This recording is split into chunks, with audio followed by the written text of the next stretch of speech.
कभी सोचा है इस देश में गरीब कौन है?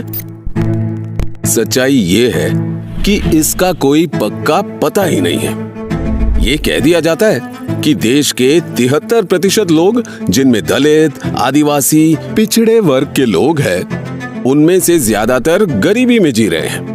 लेकिन उनमें भी कितने समाजों में लोग कैसे जी रहे हैं, कितना कमा रहे हैं, उनकी जरूरतें क्या है, यही जानने के लिए जातिगत और आर्थिक गिनती की जरूरत है।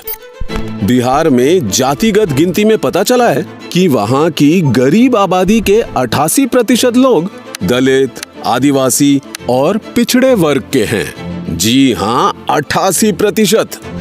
पता है गरीब तबके की मासिक आमदनी कितनी है?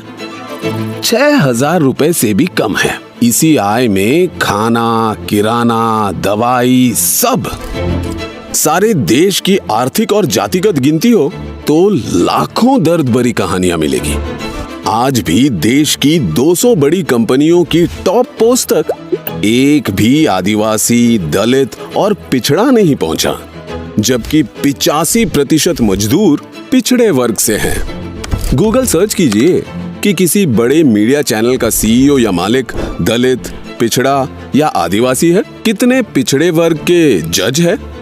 और गटर में बिना मास्क लगाए उतरने वाले वो सफाई कर्मचारी किस समाज के हैं? देश में आपको 2 हिंदुस्तान दिखेंगे, एक अरबपति वाला और एक गरीबों का हिंदुस्तान।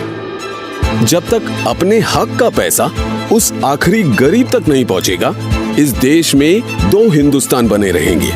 पहला कदम होगा जाति जनगणना, उसके बाद आर्थिक सर्वे। भाजपा जातिगत और आर्थिक गिनती का कितना भी विरोध कर ले, पर देश के सबसे गरीब लोगों को तभी न्याय मिलेगा जब वे सही तरीके से गिने जाएंगे। जब तक जातिगत गिनती नहीं होगी, तब तक सरकार को आपके रोटी, कपड़ा और मकान की फिक्र नहीं होगी। जातिगत गिनती से ही आपकी पढ़ाई, कमाई और दवाई की सही योजना बनेगी। किसान, मजदूर और प्रवासी कामगारों, अल्पसंख्यकों की असली हालत पता चलेगी। आपके वर्ग की, समाज की समस्याओं की गिनती होगी, तभी उनका हल निकलेगा।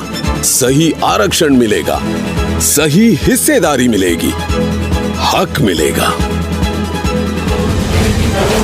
जब इस देश को चलाने में देश के सबसे कमजोर समाज की आवाज सुनी और गिनी जाएगी, तभी ये देश तरक्की करेगा।